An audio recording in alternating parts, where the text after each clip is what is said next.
para que elas possam buscar pessoas iguais a ela. Sabe qual é a dificuldade de pastores que dirigem a igreja?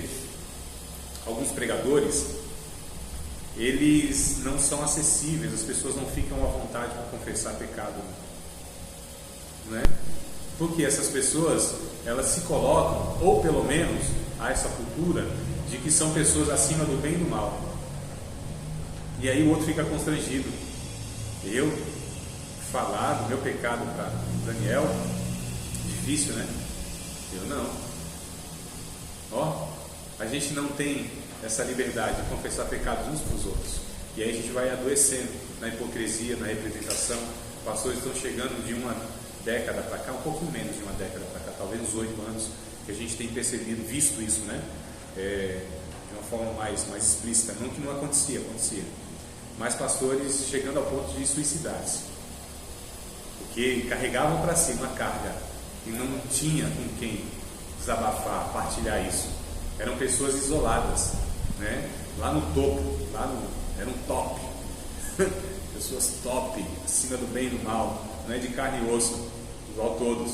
Então a gente precisa entender que nós somos como todas as outras pessoas e devemos inclusive transparecer isso, porque é assim que deve ser. Eu não faço isso ou aquilo como uma pauta moral, eu faço porque é uma natureza, eu produzo esse fruto naturalmente, faz parte da minha nova natureza, né? E quando uma pessoa estava passando, ainda estou, uma dificuldade absurda, alguns sabem, né, irmã? Uma coisa absurda, inimaginável, e eu fiquei muito impressionado com dois irmãos, na verdade, um pastor e um outro servo de Deus. Eles chegaram até mim assim e falaram dos seus pecados, coisas tremendas. Nossa, irmãos, coisa assim complicada.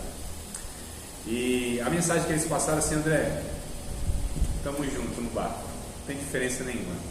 O processo você está passando esse, eu passei esse, é assim, coisa boa, né, irmão? Quando a gente encontra um irmão que a gente pode assim, isso é intimidade entre duas pessoas, é segredar o coração, é abrir o coração, não é a nudez. Tem gente que se coloca nua um diante do outro e não é íntimo, não é amigo, não é de confiança. Olha só que absurdo, né? A gente confunde as coisas. Então a gente precisa ser essa pessoa de confiança. Quando seremos pessoas de confiança? Quando fizermos o que fizermos a partir de uma natureza.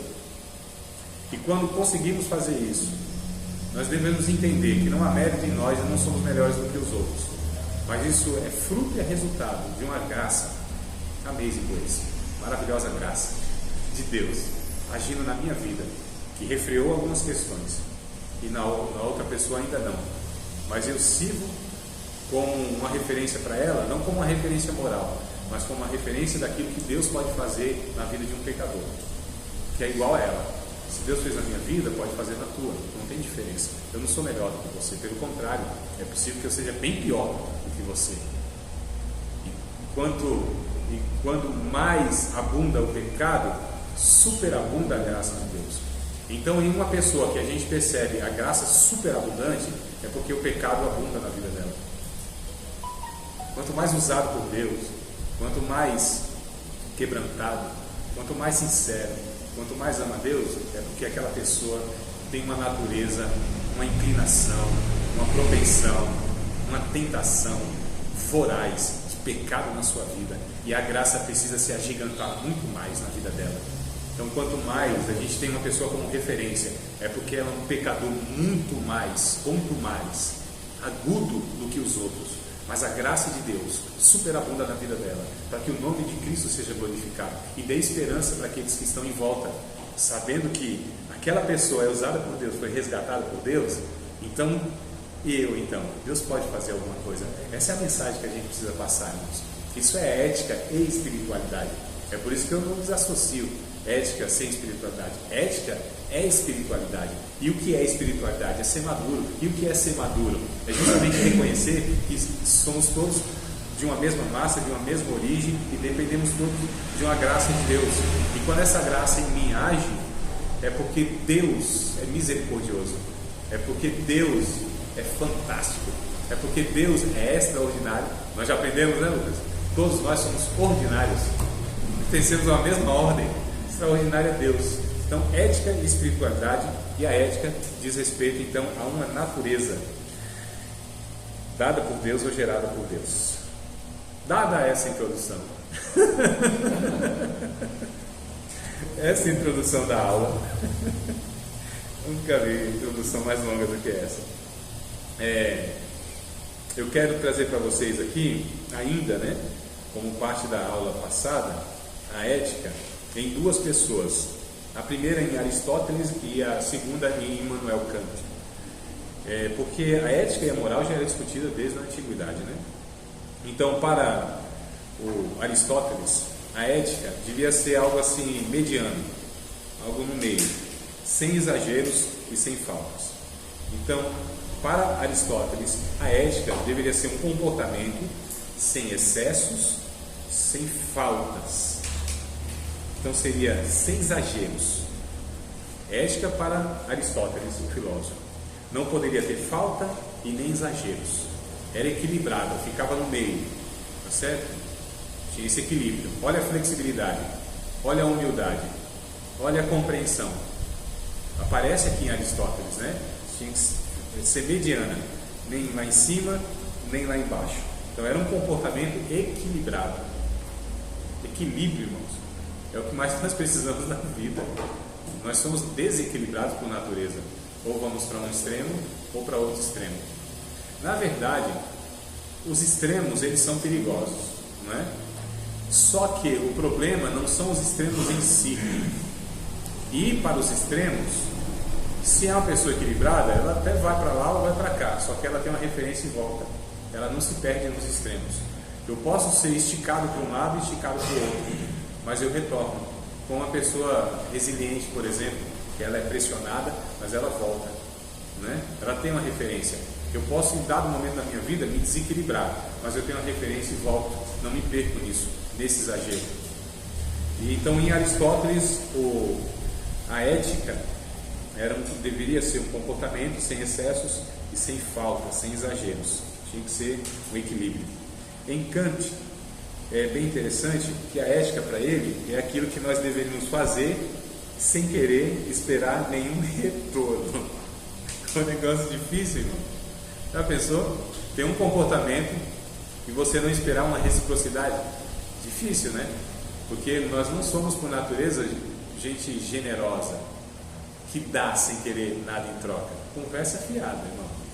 Nem o neném recém-nascido é assim. Ele não ama a mamãe. Não, ele quer o peito. Ele gosta do leite quentinho. Ele gosta do calor, né? Do colo ou dos braços da mãe. Qualquer mãe, tendo peito e tendo calorzinho, serve. Ele vai chamar de mamãe qualquer uma lá na frente. Né? Então a criancinha não ama, nós não amamos, irmão. Nós temos relações de interesses. É fato, isso é fato, né? Relações de interesses egoístas, é fato. Então, para Kant, a ética deveria ser um comportamento onde a gente devia fazer as coisas sem esperar reconhecimento, aplauso.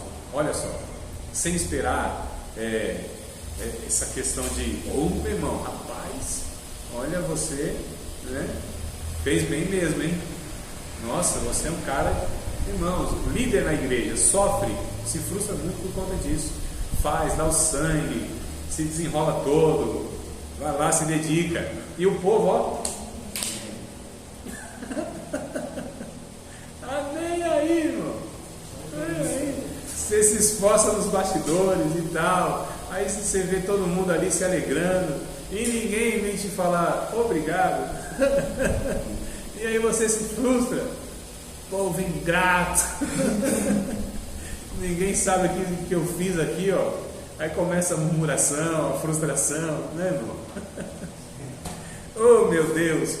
Se a gente faz as coisas, queridos, se nós realizamos as coisas esperando, Jesus disse, a gente vai se frustrar. O que a gente deve fazer então?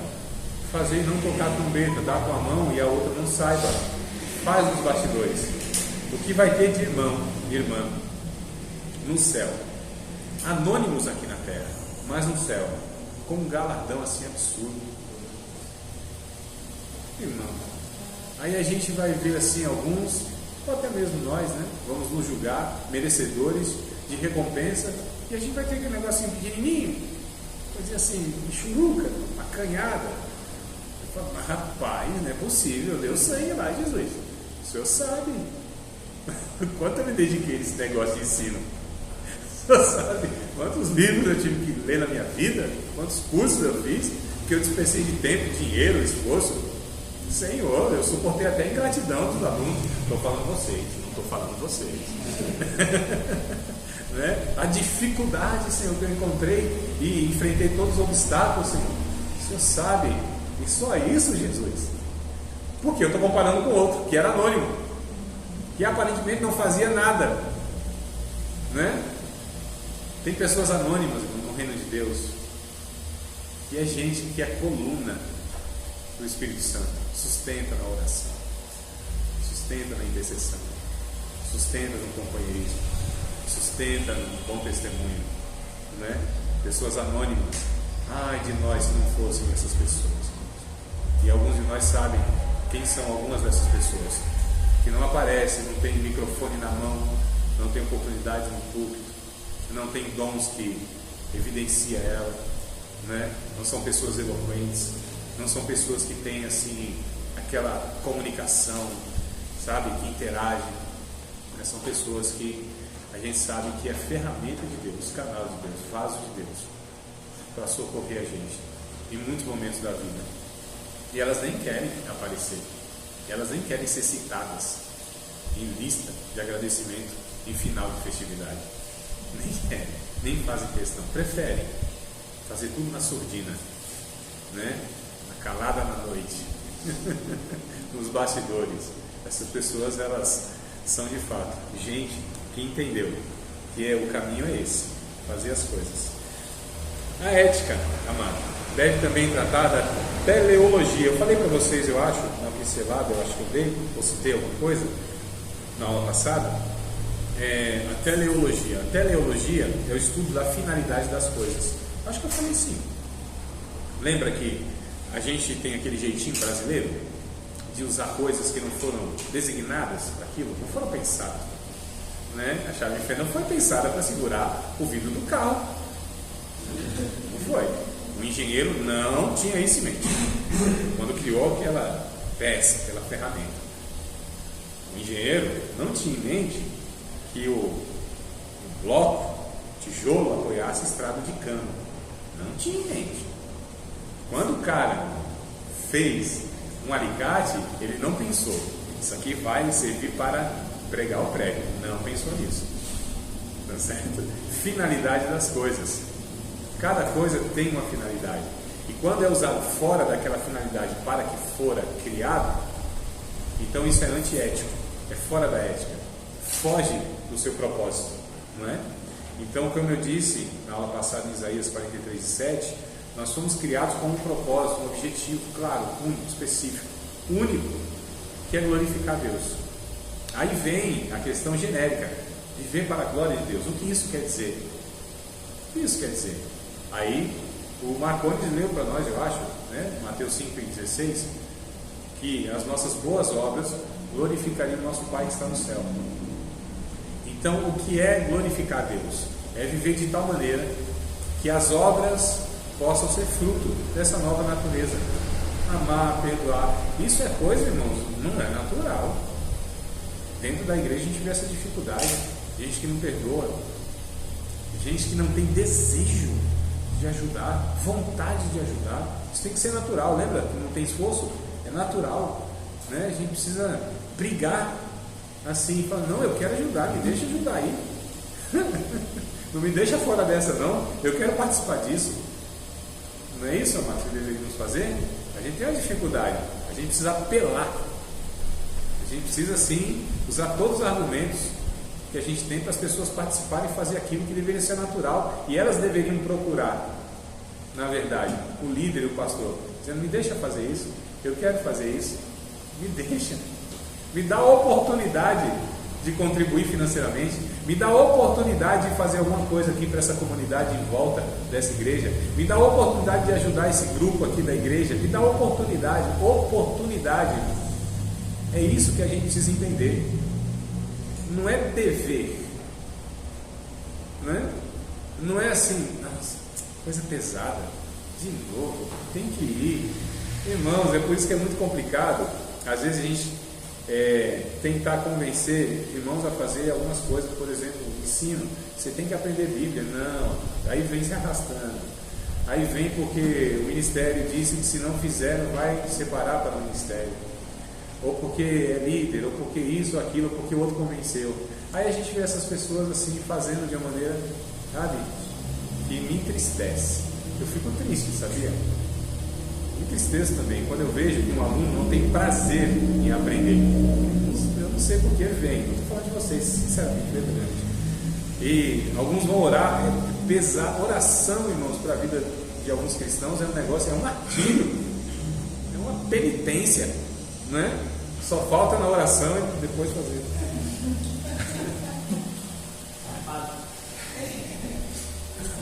Chicotinho assim, ó.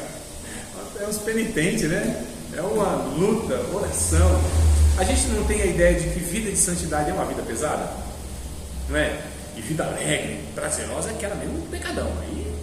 Aí é boa, né? Mas a palavra santidade já até se fala assim, né? Tristeza, né? Tem uma vida de santidade. Oh, meu Pai, não vou poder fazer isso, aquilo. Oh, Pai, como eu vou deixar esse negócio? Oh, coisa difícil, ajuda-me, Senhor. Não é, se torna um negócio assim. Não é, mano. Para a nova natureza, não é. Viver uma vida em santidade é prazerosa. Aliás, é o prazer legítimo que a gente tem. O outro é ilegítimo, é ilusório, é momentâneo, é frustrante no final. Há caminhos até que parecem interessantes, mas o final sempre vai levar à morte. Parece na boca doce, mas quando desce no interior, fel de áspide, diz o Provérbios, né?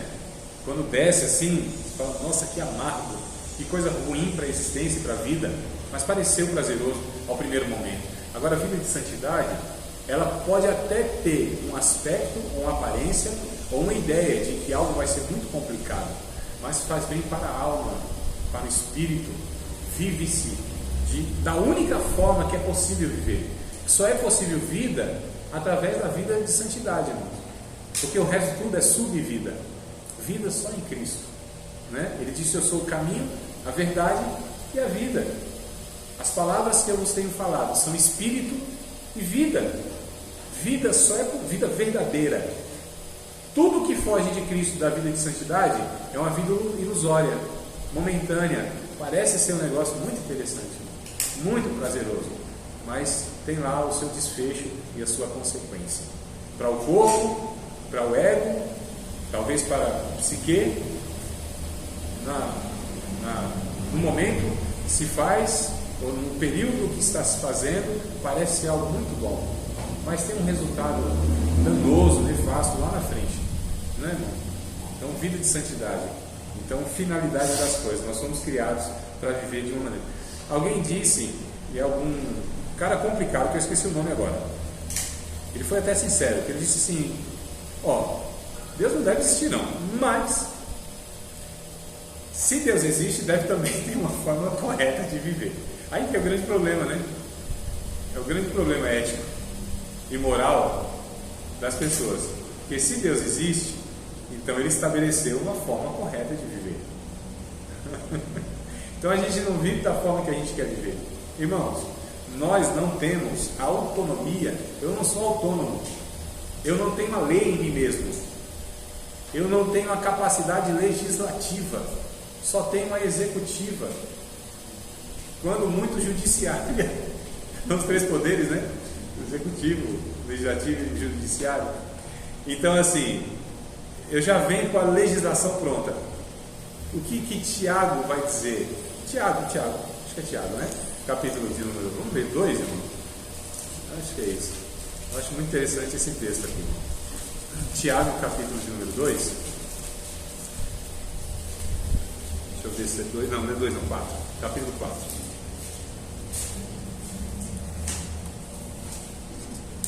Capítulo 4 de Tiago, versículo de número 9, 10, 11 e 12.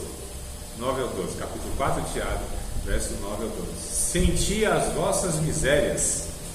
Uma recomendação boa. Sinta as vossas misérias. Oh, meu pai. Tem um filme interessante aqui. Hã? Sim, vamos chegar aí. Não chora antes não, calma aí. Tem um filme interessante chamado, é um clássico, tá? Os Miseráveis. Assistiu? Já? Nossa, é uma das minhas histórias favoritas. É muito bom, né? Vale a pena, você recomenda também? Então tá bom. A Aline recomendou, se eu recomendasse, vocês não iam. Ah, deixa pra lá, mas já está recomendando. Então, sim, também. Tem o livro, a peça e o filme, né? Então tem os 3 aí. Então vocês têm 3 formas de ter contato com esse conteúdo aí. Vale a pena os 3. Leia o livro, assista o filme e depois vá no teatro. Com a carteirinha para pagar bem. Então vamos lá. Senti as vossas misérias, lamentai e chorai. Converta-se o vosso riso em pranto, o vosso gozo em tristeza. Humilhai-vos perante o Senhor, e Ele vos exaltará. Aqui há uma contracultura nessa recomendação, como tem uma contracultura lá em Mateus capítulo 5, 6 e 7, do Sermão do Monte. É o reino de outro livro, bom, o reino de ponta cabeça, né? Então, que Jesus ele fala sobre bem-aventurança é o contrário do que essa sociedade coloca como bem-aventurança, como recomendação para a vida. O Evangelho de fato a cabeça para baixo, né? Nesse mundo que a gente vive. E aí, olha só, chore, ao invés de sorrir, planteie, a vossa alegria se torne tristeza. Irmãos, a tristeza é uma bênção de Deus. Filosoficamente, inclusive, não saberíamos nem o que é alegria se não tivéssemos tristeza. Como que a gente ia comparar? Se fosse só alegria, alegria, alegria, alegria, alegria, alegria, alegria. Como que eu posso saber se aquilo é alegria se eu não tenho contraponto? Como que eu posso? É igual os irmãos, né? E aí, André, só vitórias? Só vitória. Fora o que está ruim, está tudo bem. Não é essa, só vitória, só alegria, só bênção? Não, mas a vida não é essa. O Eclesiastes vai dizer, inclusive, que é melhor você estar na casa onde há luto do que numa casa onde há festa. Porque onde se tem o luto, se reflete melhor a respeito da vida. Percebe que ela é limitada, finita, curta. Então, chegando nessa conclusão, devo viver de uma forma melhor que eu posso, nesse momento que eu estou vivendo, com os recursos que tenho. Até que tenha